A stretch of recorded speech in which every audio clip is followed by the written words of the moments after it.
Hey, everybody. This is Via Williams with Ben Kinney Agent Training. And as you know, it is Wednesday at noon Pacific, which means we are here live on Facebook. And pretty soon we'll be on YouTube for you all to watch this over and over again.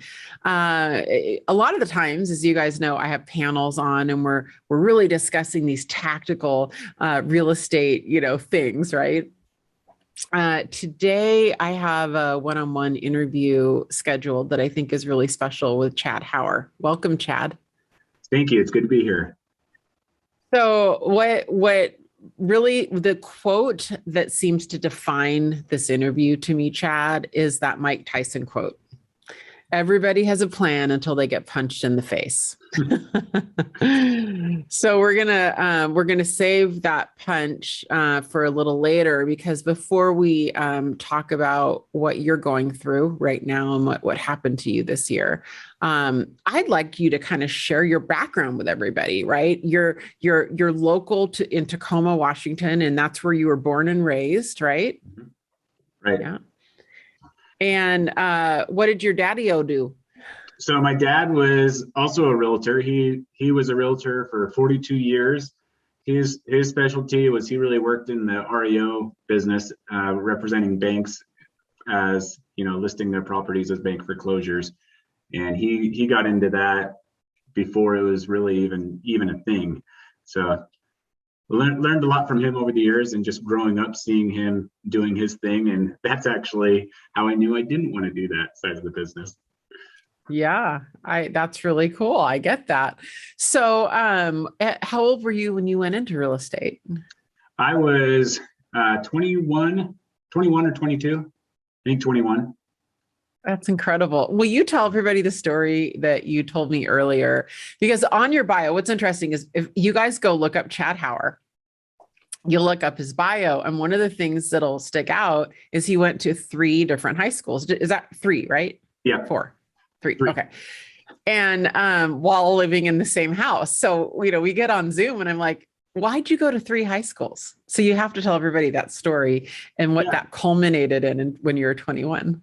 Yeah. So I like to say I was entrepreneurial. So I went to 3 different high schools, all in Tacoma. I started at Bellarmine, then went to Stadium, and then graduated from Curtis. And the way it all worked out, some say entrepreneurial, some say cheap, whatever you want to go with. But I was really fortunate. My grandpa had wanted me to go to private school because he only had an 8th grade education himself. So he set up an account to pay for my brother and I to go to private school. And so I went to Bellarmine my freshman year, and grew up going to St. Charles in Tacoma as well, kindergarten through 8th. And I was looking at it at the time, it was like, I think it was around $14,000 a year or so. And I was thinking, holy cow, this is a lot of money. And so I was thinking about it, and I approached my parents and said, hey, if I were to go to a public school the remainder of my high school career, could I use those funds as a down payment on my first house when I graduate?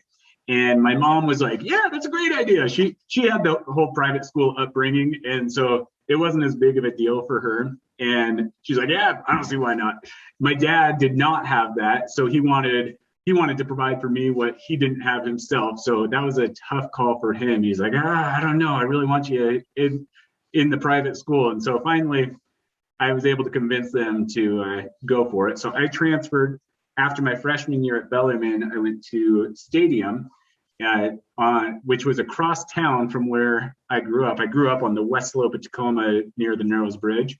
So I was driving all the way across town, and I was picking up like tons of friends on the way to school and on the way back because it was on the way for me. And I was thinking about, I was like, this is costing me a lot in gas money. So then I made the decision to switch the following year. So I switched to Curtis High School, which was like 5 minutes away from my house. And I finished up my junior and senior year at Curtis there, and did end up being able to buy my first house at 21. Okay. And that was like 18 years ago, right? Yeah. Well, I'm 39 now. So yeah. Yeah. Okay. And I didn't finish out the private school, so I'm not real good at math, but that sounds about right. So, however, many 18, 19 years later, and the logical question in my mind was like, do you still own the house? And the answer is, Absolutely, I do. yeah, that's awesome. That I think that right there is such a cool story. So, you really, in a way, got into real estate in high school, by capitalizing your first purchase. Oh, totally. And all my friends used to give me a hard time saying that I was networking for my career in real estate by going to all the different schools around Tacoma. And I became kind of the connector. I connected all of my friend groups at all the different high schools. And so it was really fun. I made a ton of great relationships through that process and got to experience a lot more than what I had prior to living my whole life in private school. I was exposed to a lot more, and it was a really cool experience. That's so awesome. And then you got into real estate, selling real estate really young, 21, 22. So your dad, we talked about, was a realtor. Did you always think you would go into that? No, actually, the one thing I knew I would never do was real estate, because I saw my dad, or I should say, I didn't see my dad very often because he was always working, just total workaholic, and saw how stressed out he would get. And I said, no way. And so I wanted to be a firefighter. So that was specifically what I went through the fire academy and got an associate's in fire science, and was planning on going and being a career firefighter. I was a volunteer resident at a fire station, and then my dad convinced me to work with him in the background, just minimum wage sort of deal, and be his assistant in the background. And so I was doing that, and then he was like, "You should really get your license." And I was like, "No, I don't want to do anything. This is not interesting. I see what you go through." And then the more I did firefighting and real estate, I finally got my real estate license. The more I realized that there was a lot more politics involved in firefighting than what I was expecting, and there was a lot more, medic calls than actual fighting fire, which the fighting fire was like the fun and exciting thing to me in my mind. And I did my first real estate transaction. It was a crappy old bank foreclosure, and my very first client, he's still a great client of mine today, but everything that could have possibly gone wrong with the transaction did. It was a total nightmare. And somehow, amongst all that, by the end of it, I was like, I'm hooked. That was so fun. And so that's when I dove in and decided I'm going all in with real estate, and the rest is history. That's so great. So tell us about those first few years. How did you in fact do work with your dad with REOs? I did for a very, very short period of time. Okay. Mainly I was doing like administrative help for my dad for a while. And he really wanted me to take over the business. And everybody thought I was crazy for not taking over his business. And he really wanted it. And now when we look back today, he was like, that was a good call. Yeah, that's good. That's good. But so tell us about your first few years. What did that look like? How did you get your business? How did you do? Yeah. So I hired a coach right off the bat. And, I was doing a lot of open houses, calling through my database. I had my whole high school directory. Mainly I was calling a lot of my friends' parents because I was so young, and none of my friends were even buying yet. So I was calling them, seeing how I could be a resource to them, and just continuing to stay in touch. And I remember, I think it was through my coaching or maybe a book I read way back then, what really stuck with me was hearing that people forget about you after a 45-day period. And so that's where it was like my big aha of, oh crap, I got to make sure I'm staying in front of these people at least every 45 days so they don't forget about me. So I just started, it was like super old school, had a 3-ring binder. Each of my prospects that I would follow up with were their own single page. And I would just write what notes I had with them, and I'd put it on a calendar 45 days later to follow up. And then I would go to the next page, and that was my day. All day, day in, day out, I was just calling through everybody I could think of, and not just calling them once, but continuing to add value through what I called my client care program that still exists today, which was basically just seeing, I want to be your go-to for everything. So if you need a roofer, plumber, yard crew, you name it, don't hesitate to reach out. Happy to get you connected with great people for that. And then so early on, you start, I'm hearing client care programs, I'm hearing a coach. What exposure did you have that gave you the wisdom to do that so early on?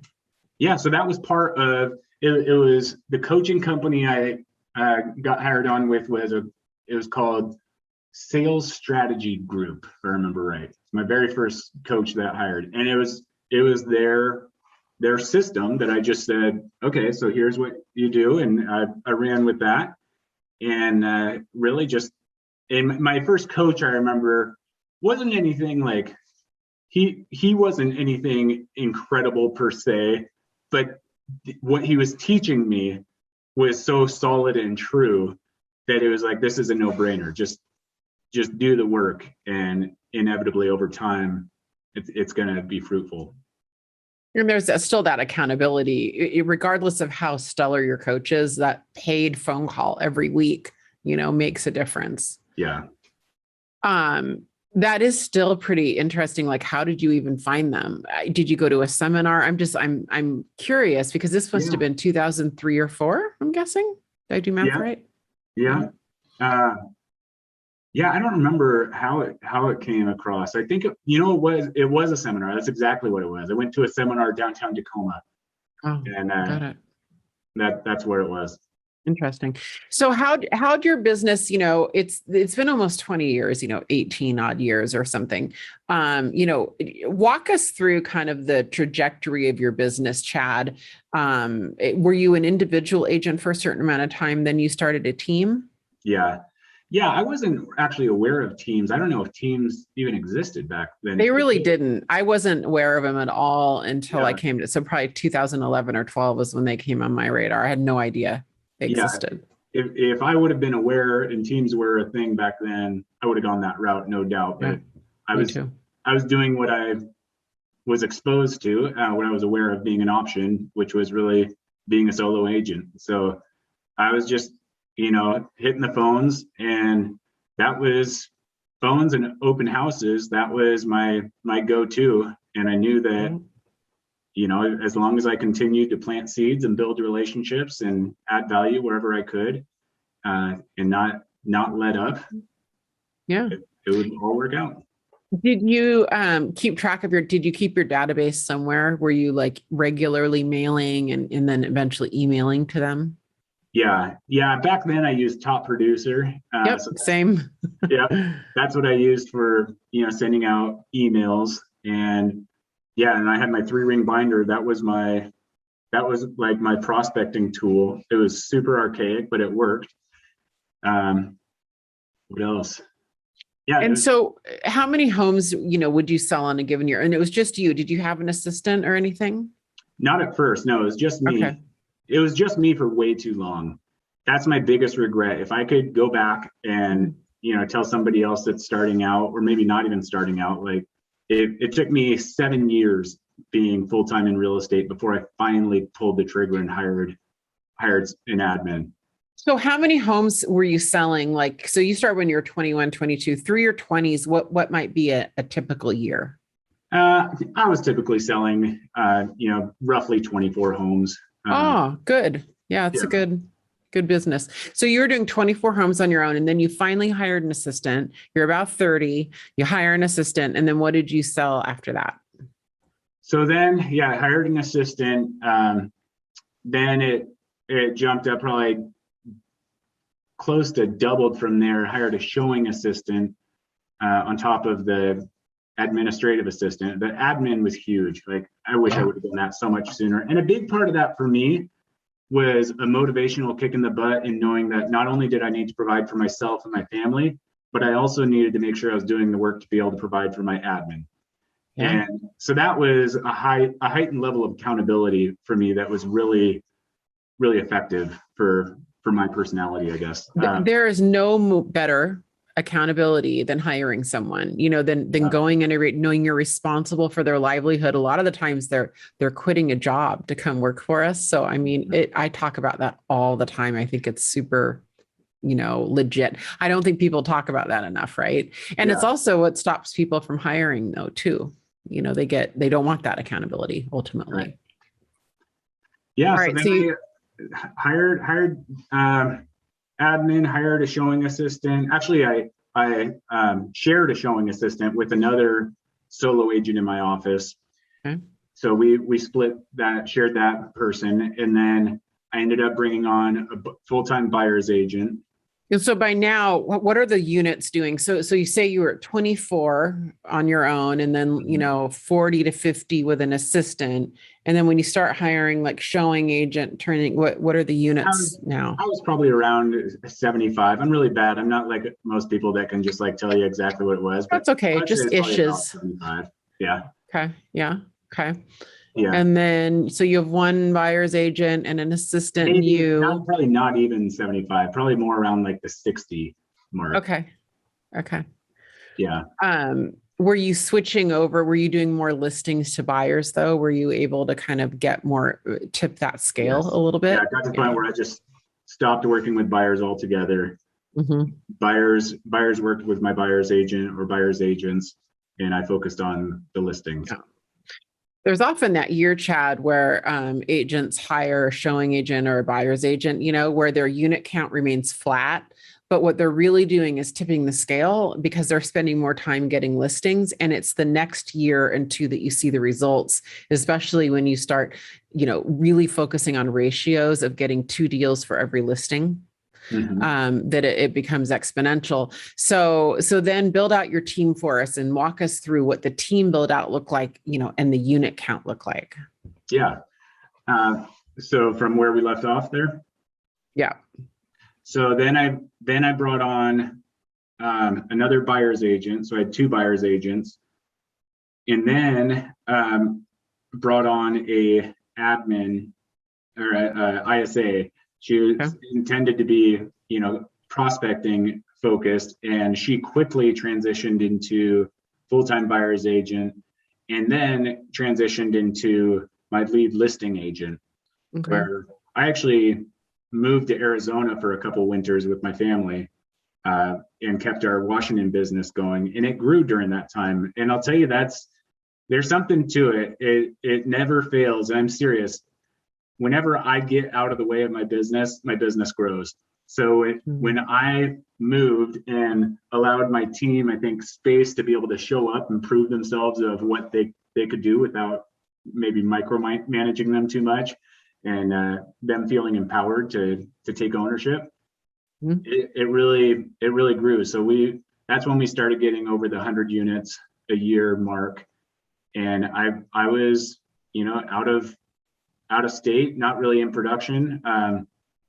I would do listings here and there, but it wasn't the main thing, just mainly pouring into my people, helping with accountability, coaching them, and just watching the overall, what's our vision, and, managing the budget, all of those things.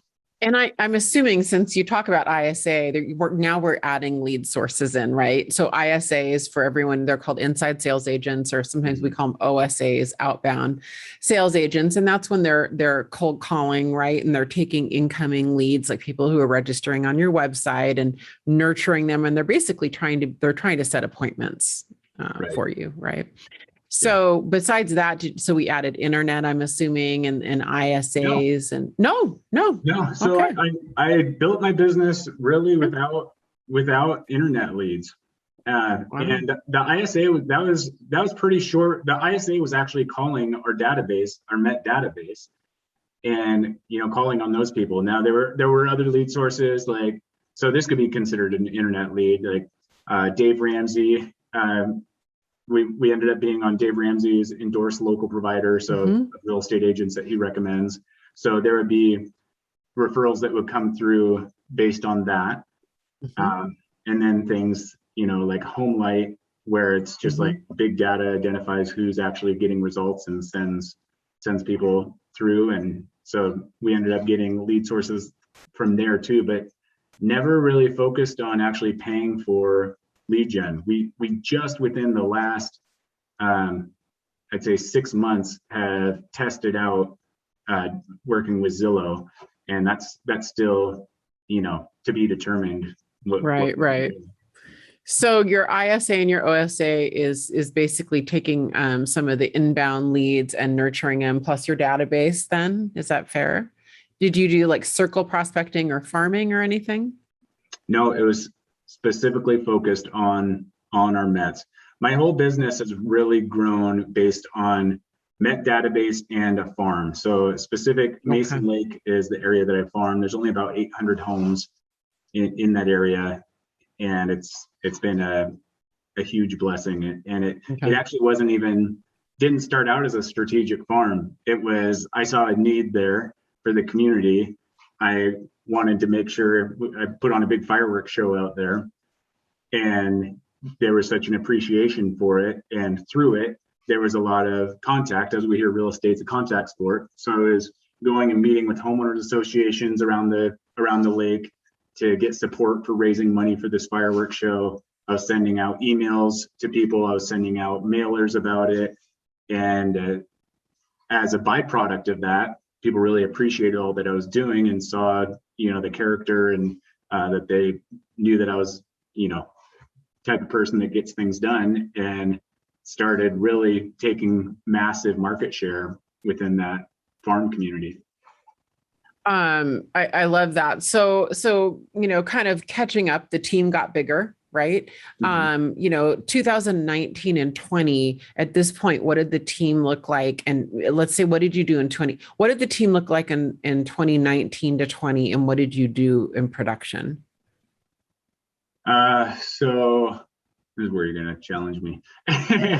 Well, it could be issues. I just want to get a feel. So I'm trying to remember what the team looked like. I've got my numbers. So in 2019, we did 1.4 million in GCI and 50 million in volume.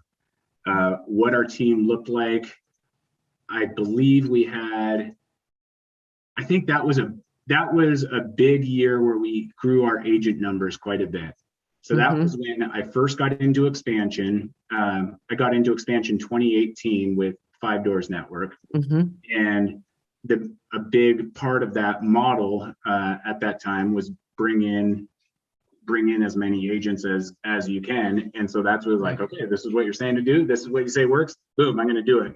So I started doing that, and I learned a ton through that whole experience of, how to effectively, screen for the right people on the bus, so to speak, and how to effectively recruit, how to attract, all the things of what to look out for, how to better manage my time. It just became craziness. So we had a peak of, I think, 17 agents on our team at one point, and then it's dropped down significantly. Right now we have 7 agents on the team. And that's by design, right? You decided to do a higher agent productivity model. So you did about 1.4 million, and that was 2019 at about 50 million. That was 2019. What about 2020, COVID year? So 2020, we dropped down in our agents significantly, down to, I think we were down to 4 or 5 agents. Okay. And we did 1.1 million in GCI. That was actually the first year in my entire career that we didn't beat the year prior. Yeah. And then we did 40 million in volume that year. By the way, every business has that year, Chad. Every business has that setback year. It wouldn't be normal if you didn't, right? At some point, especially with as long as you've done this. So how many units, give or take, is that, just to give everybody an idea? So we did, I think it was 128 in 2019, and then we dropped below 100 in 2020. I think it was like 97 units. Okay, perfect. So COVID's kind of, COVID is COVID. And as you walked into 2021 and you were business planning, what was your goal that you had set for this year for production? So the goal for this year was 1.5 million in GCI. And how many units about? It was 132 units. All right. So you walked into this year saying we want to do 1.5 from about anyway, it's that's a good little jump. It was a jump up from just over what you did in 2019. So, how did you do first quarter? Were you tracking? Were you exceeding? Were you beating? By the end of first quarter, how did that look this year? So first quarter, we did 27 units, and so we were So you're behind. tracking well. You're tracking really Oh, well. sorry, no. Our goal was 27 units. We only did 22 units. You only did 22. Okay. So then we said, okay, we gotta be more intentional and focused here, because in order to be on track, I would say one of the big ingredients here was breaking it down into 12-week sprints. And that's been incredibly powerful. Like, I really appreciate you asking me to do this interview, because it's been helpful for me to really dissecting and saying, like, I didn't want this to be like, oh, look at me sort of interview, but more so like, what are the takeaways that people can learn from this and make it as helpful as possible. So we said, okay, we got to make it up in the second quarter in order to be there, because so we increased our goal for the second quarter to be, I think, 32 units to be on track, if I remember right. And we ended up closing out at 37 units in the second quarter. Well, I'm going to stop you right there, right? Yeah. Yeah. So, so you're bouncing between 1 million and 1.5 million GCI. You're finding your model. You've got your model. It's a leaner, meaner, core group of agents, right? You're tight. You're focused. You're feeling good. And I want you to tell everybody, Chad, what happened in April. Yeah. So April comes along. I am going on a family vacation in Hawaii for our kids' spring break. And we are down there. It was like a whole Gig Harbor reunion. Like, all of our kids' schools were there and having a blast. We go, first off, I had lost a ton of weight, wasn't really changing my eating habits or my exercise regimen. It was just kind of weird. I could feel my bones just were kind of achy. And we go swimming. We're out on the beach in Maui, and all the kids and the dads are all swimming out to, I think it was called Black Rock, if I remember right. It's a cliff jumping rock that people would swim out to. So everybody's swimming out there. Like, I'm surrounded by all these little kids, and they're diving. I'm like trying to get out there, like huffing and puffing, like trying to climb up this rock to jump off. I jump off, and then I'm like swimming back, just like I'm having to float on my back half the way getting back. I'm like, what in the world is going on? I've got all these little like toddlers swimming back, doing like laps around me in the water. And you're just tired. You just felt like physically like you couldn't do it. Yeah, I was just wiped. And I get to the beach, and I just like literally pass out, and I'm laying there on my back, just trying to like gain my composure. And I'm like, something is not right, because I'm looking around and I'm like, I consider myself to be an athlete typically. And for all these little kids and all these other dads with incredible dad bods to be just like smoking me and making me look like a wimp, I'm like, this isn't adding up. What is going on here? And so my doctor was actually one of our friends that was there on the trip with us. And so my wife was like, you got to help us and figure out. So we set a doctor's appointment up right when I got back in April, and did blood work. He took a look at me, and literally that very next morning, when they got the results from the blood work, he gives me a call and he says, Chad, you need to go to the ER right now. And I said, can I wait? I'm on my way to a listening appointment. Can I head there like right after? He's like, no, you need to go now.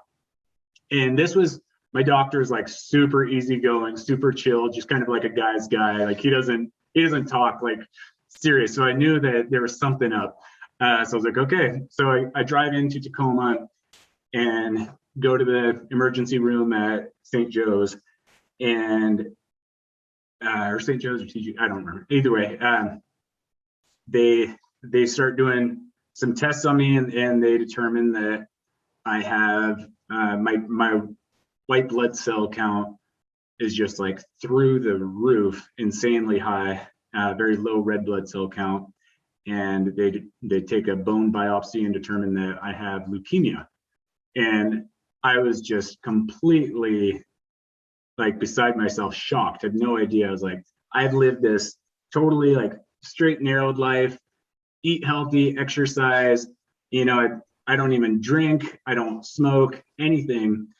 And a client of mine, I think, put it best. He said, you know, you can live a straight life. That doesn't mean you're not going to get hit by a stray bullet.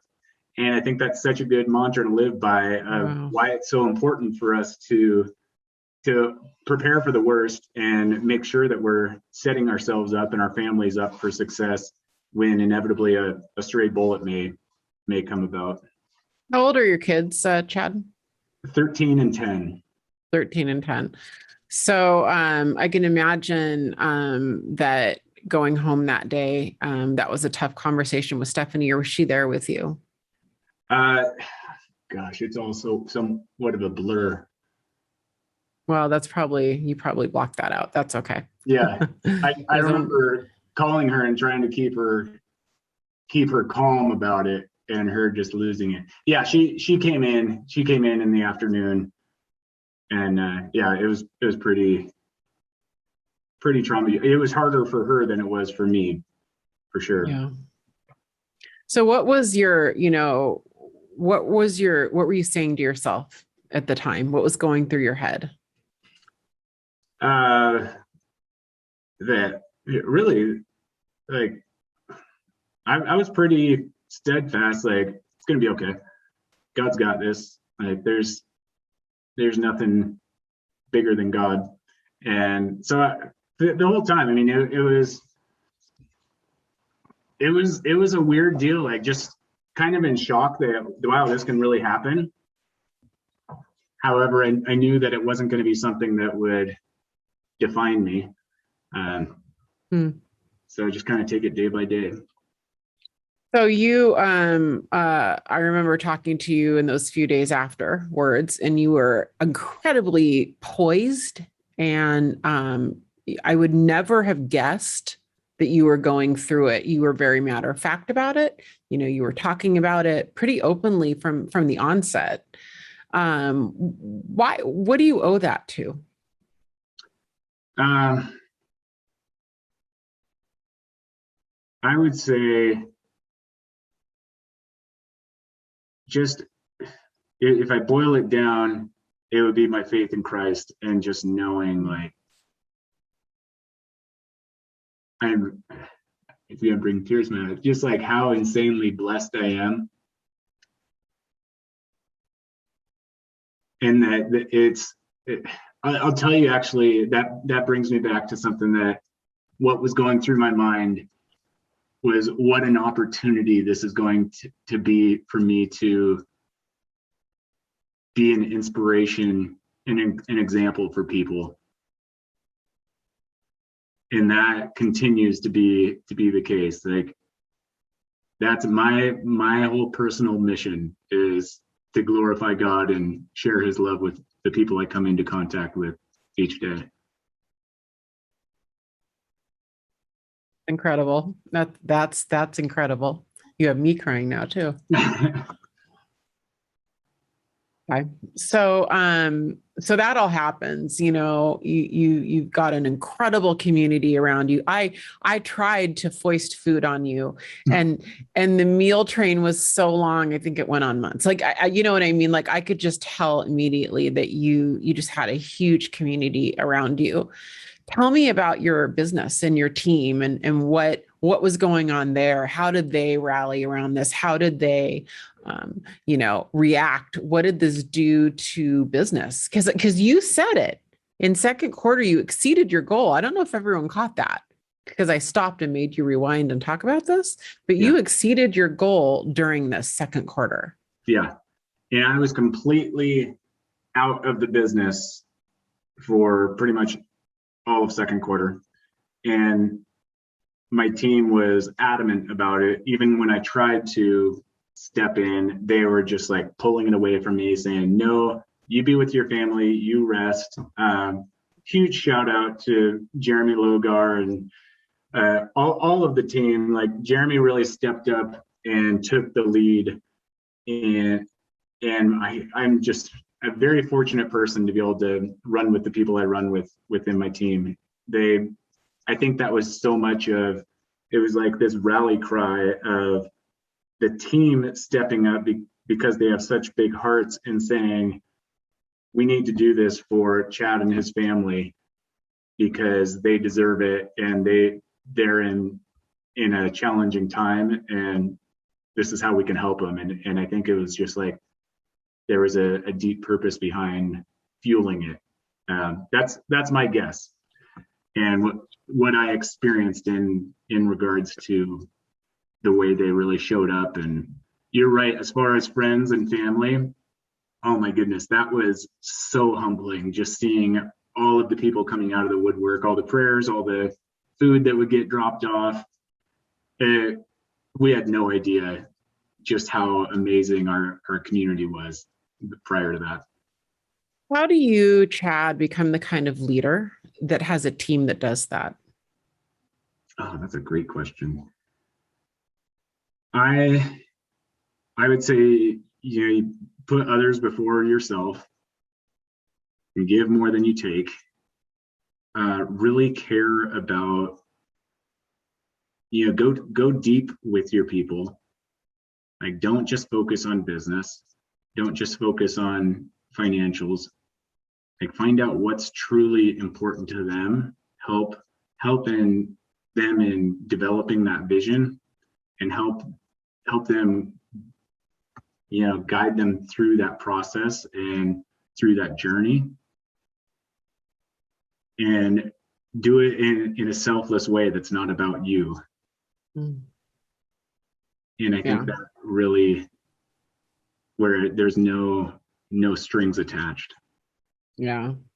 Well, very well said. I think that, what's mind-blowing to me is, going through all of this, and what kind of treatment do you go through for leukemia? It's not the traditional chemo or radiation, is it? No, it's not a at all. diffuse. Yeah. So the doctor told me 10 years ago this would have been a death sentence, and thanks to modern day medicine, it's not. Like, I am in a great spot. I am going through chemotherapy every day, but it's not, I'm not being inconvenienced by having to go to the hospital every day. It's an oral pill. I take 2 of them every morning at the exact same time, and 2 of them every night at the exact same time. And that is, it's a targeted chemo. So it goes into my body, and it's, I mean, there's certainly side effects and little things here and there, but for the most part, I'm not losing my hair, as you can see, not having to deal with so much of what people often have to deal with, and what in the past, prior to advances in medicine, they've had to deal with. So lots of silver lining for sure. And so how long do you have to do that treatment? It's going to be very long term. It's unknown just yet. So my last meeting with my oncologist said that once I get into the point of remission, and we'll see how far that is. So far, I'm going in the right direction. So that's really promising. From that point, add on 3 years, and I may be able to stop the chemo treatment after that 3-year time frame. So that would be the soonest. The latest is, it may just be a lifetime deal that it's a new way of being. More of a chronic illness than anything. Yeah. So it is going in the right direction. I think that's important for everyone to hear. Yeah. And I know you're saying, you're not losing your hair. Surely there's side effects of being on chemo every day, though. There are. Yeah, but it's small potatoes in my mind compared to what so many others have to deal with in this world. Tell us what about your September as far as production goes. So you were diagnosed in April. So May, June, July, August, 5 months later. Tell us about your incredible September. Oh my goodness. That's why I was like, that's it. It's time. You're coming on to talk to everybody, because I was just so blown away. Yeah. So prior to September, our team's record month for gross revenue in a single month was $300,000. And that was a celebration. Which is a lot. Yeah, that was huge for us. And now look at September, and we're looking at gross revenue in the month of September alone, $550,000. In 1 month. In 1 month. 5 months after being diagnosed with leukemia. Mm-hmm. I mean, so what are you going to do this year? You know, again, I know the year's not out. We have, you know, basically fourth quarter left, but what do you think you're going to finish the year at? So we're looking at, and we've already closed 108 units, and then we've got pending. So we're already, you know, at 121 units, and we've still got time left. We've already, between what's pending, we'll already be at 67 million volume and 1.8 million GCI, gross revenue. So we're pushing. Our goal is to hit what was going to be our next year goal. Our goal is to reach the 2 million in gross revenue this year.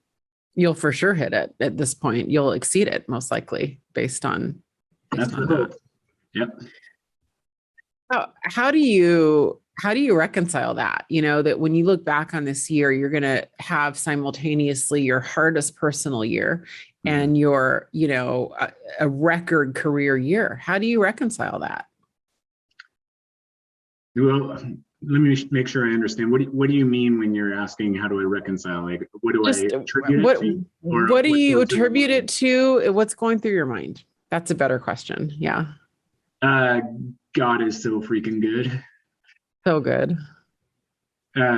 It's just amazing. Like in our most trying times, to see something like that. It's like medical bills, you know, coming left and right, and I just feel like this sense of God being like, "Don't you worry, I've got you." Yeah. What are the lessons in that? I start crying again. I do that.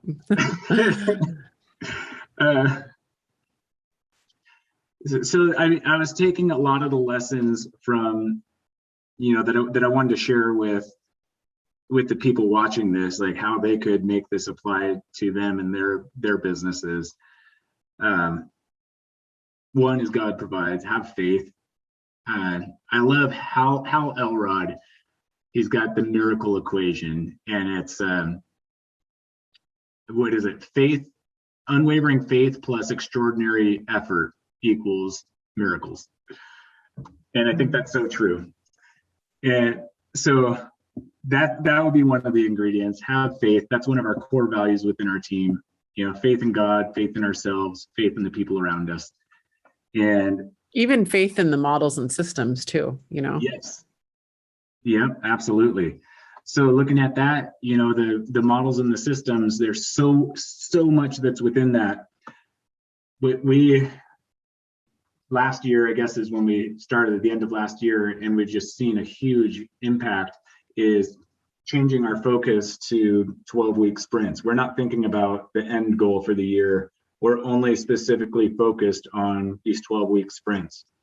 And all of our conversations are based on where we're at with it. And it's been so much more effective, because so oftentimes we'll think, oh, I've got time when we're thinking in annual thinking. But when we focus it down to a shorter period of time, where now 12 weeks is equivalent to our old annual thinking, and then the month, you know, goes down to a week is a day is the hour that we're in. That has helped a lot in just being able to see things earlier on, rather than having to wait until the end of the year to realize, oh, we needed to pivot. So that's really good. We realized first quarter, like, oh, we're off. We need to pivot. We need to change things. And so we were able to catch up and totally, you know, catch up and then some in the second quarter, just because of the hyper-focus intentionality around approaching it that way. How do you get your team rallied around the 12-week year? I know it's a book, by the way. Yeah. There is a book for all of you who are wondering called The 12-Week Year. How do you all kind of read that together, go through it together? I mean, that's a whole system buy-in to do that. It is. It's a complete system. There's so many different elements to it that it works best as all the ingredients are part of it. Yeah, we read the book together, and really, I would say a lot of it is simply coaching and, walking people through the process. So each week we talk about it during our team meetings and have direct, where are you at? Each agent within our team reports where exactly they're at in relationship to their one personal goal and their one business goal for that 12-week period. And then we have one-on-ones, coaching sessions with each agent too, where we can really go deep on it, go through the pipeline, identify where are the gaps. And it shines a great bright light on the business as to, are you on track, or do you need to make some changes, or are you ahead? That's great. What do you think this has done, Chad, for the calling of your life, right? I mean, like, I have a feeling walking into this year, you had a vision of what you thought the next 10 years would look like. Like we all do. We have a fuzzy vision of, like, we don't think too much about it, but okay, it's probably going to look like this. Has that changed? I've been asked that question a lot. I don't know that it's totally changed. What I have realized is how important it is to have a business that can run without me. Mm-hmm. Because I sure as hell don't want to leave my bride and our kids, just holding the bag and say, I hope everything works out. So I definitely feel more responsible now than ever before of setting them up for success should, God forbid, anything happens to me, and making sure that I truly have a business that can provide for them and not be something that's required to have me around for. Mm-hmm. Have you changed any decisions you've made, for your 2022 business planning and, everything you're working on for 2022? Have you changed any decisions based on that? Actually, and not a whole lot, surprisingly. I would say it's just more so, here's more evidence as to the why and the significance of where I'm going and what the goals are in the first place.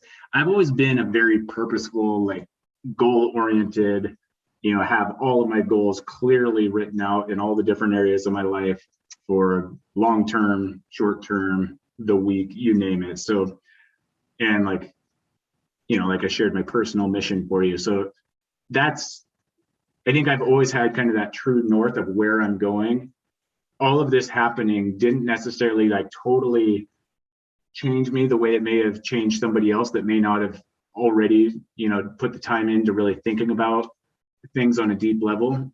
But for me, I would say more than anything, it just affirmed and made it more real and extreme. Like, this is important stuff.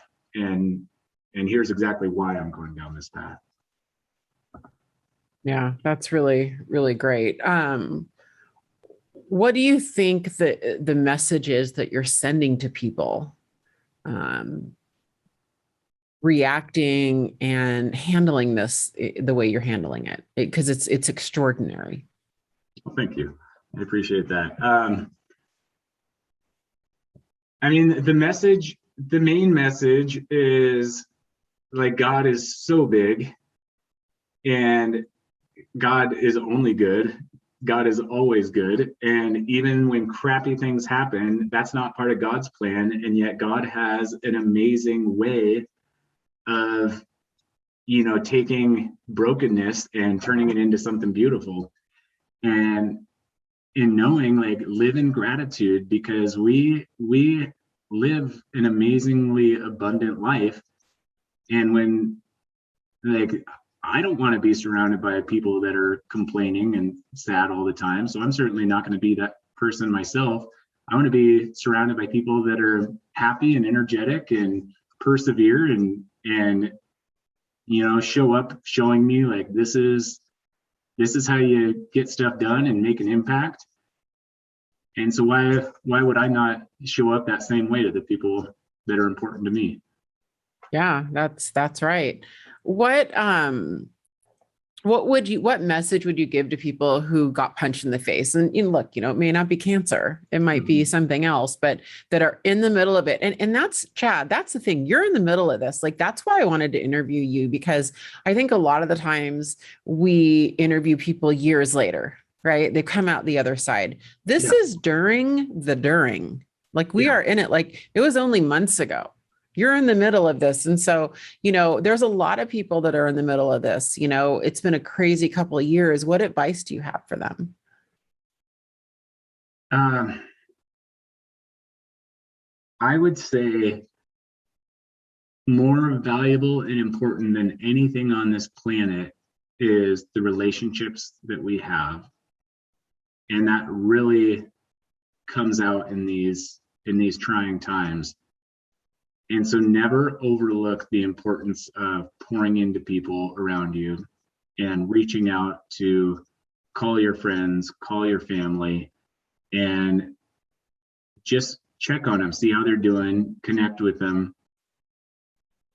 Because that, at the end of the day, that's really what we have. You couldn't give me enough money in the world to give up all the relationships and the friendships that have taken me so far and helped me to be the person I am and shaped me to who I am today. For sure. It's everything, isn't it? It's like really everything. Yeah. And it's never too late to start that journey. If you're hearing this thinking like, oh, I really screwed that up, today's the day.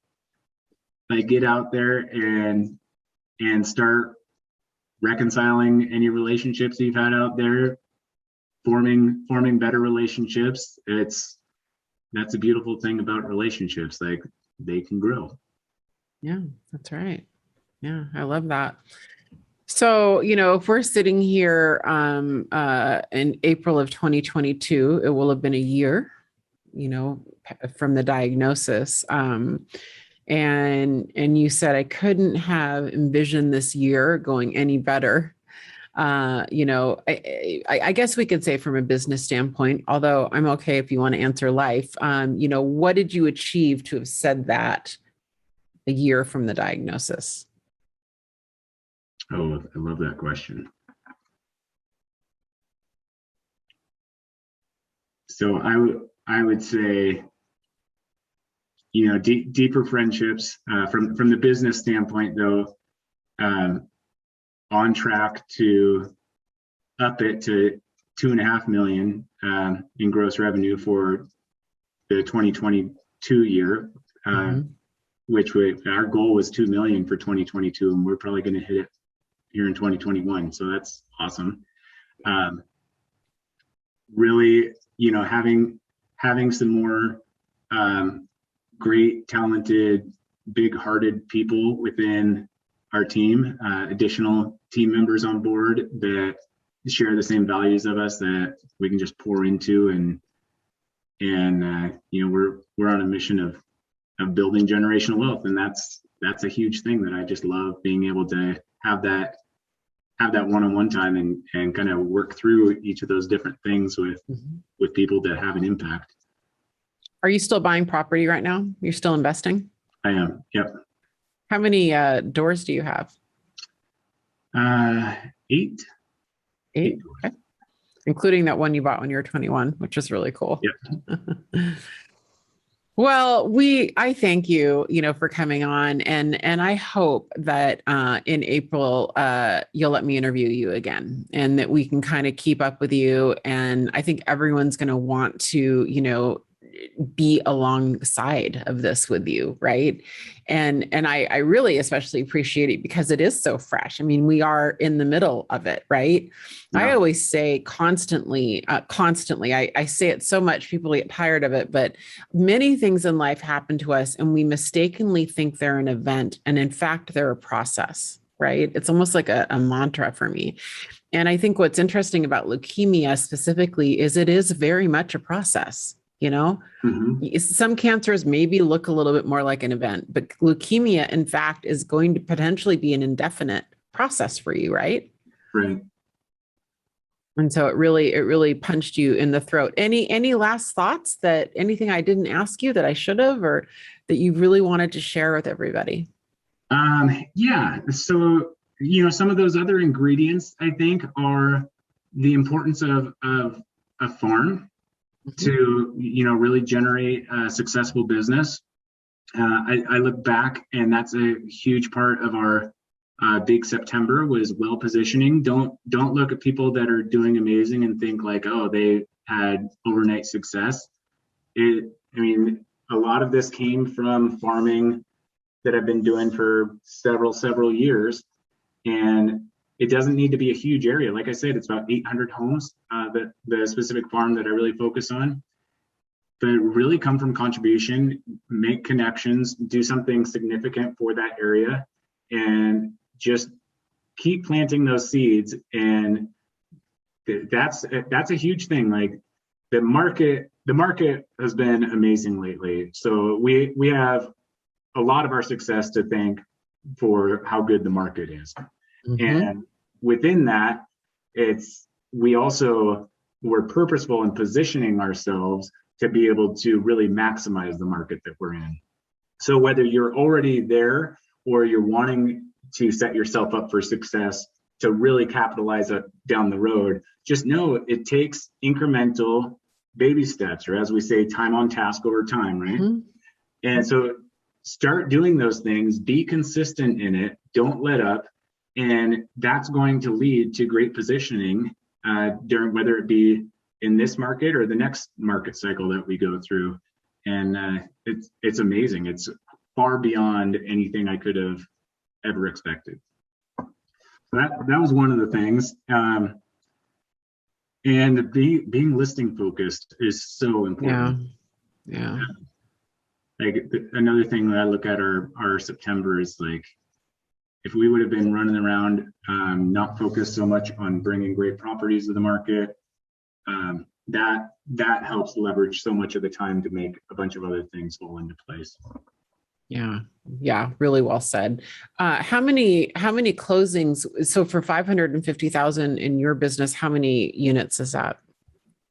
I think it's 22 units. I was going to guess about 20. Out of those 22-ish, how many would be sellers and buyers? Vast majority is sellers. I don't know the exact number, but I would say probably 80%. That's really just an important thing to thumbtack, because listings are very hard to get right now. We're all low in inventory. So you're getting way your unfair share if 80% of those are listings. And what we're going to do a webinar soon, Chad, that might be, on how you have to set a ratio and you have to set 2 to 3 to 1, where now what you need to do is everybody needs to make sure they have a game plan to get 2 to 3 pieces of business from every listing, right? So now the work is, if that was 80% of your business, is we want to teeter-totter that out and balance it out so that you're now getting more business from that, right? Yeah. That's fantastic. That's great. Well, I can't thank you enough for sharing it all. You didn't hold back, and I feel so blessed that you gave all of us an hour right now, and I really do hope you'll come back next year. Oh, woo! I'd love to. This was a real treat for me too. So thanks for asking great questions and just taking me through this. Yeah, that makes it better for me to hear that. So if someone has any Tacoma referrals, Tacoma, Washington, Chad, how can they get a hold of you? Hauerhomes.com. Hauer Homes. HauerHomes.com or Chad Hauer at 5doors.com. And 5 All right. is spelled out FIVE. FIBE. Okay, perfect. All right. Well, thank you, Chad, and thank you, everybody. And we will see you next Wednesday, always at 12 noon Pacific time. That's 3 p.m. Eastern time for all of you time zone depraved people like me. I don't know what it is. Like, I still have to do the math in my head on the whole time zone thing. So anyway, thank you, Chad Hauer, and we will see all of you guys next week. Have a great week.